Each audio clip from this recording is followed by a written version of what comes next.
So October is Mental Health Month. So I will say for October or not necessarily? Not Parang necessarily po. promotion of mental health na lang. Okay. Kumusta na kayong lahat? Si Kiko Pangilinan nito. At pinag-uusapan ang mental health. Lalo na dito sa ating campus. Napakahalaga nito. Kinakailangan natin alagaan ang ating mental health dahil ito ay susi para magkaroon ng magandang quality of life. So pag may mga dinadaing, pag may mga pinoproblema, sabi nga, chill lang.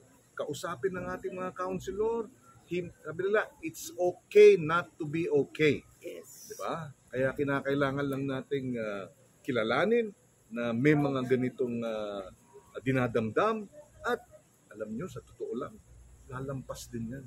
Lilipas din yan pala. Malalampasan din natin itong mga mental health issue na ito. Pero kailangan, siyempre, i-acknowledge na it's okay not to be okay. Makipag-usap sa ating mga counselors. Yeah.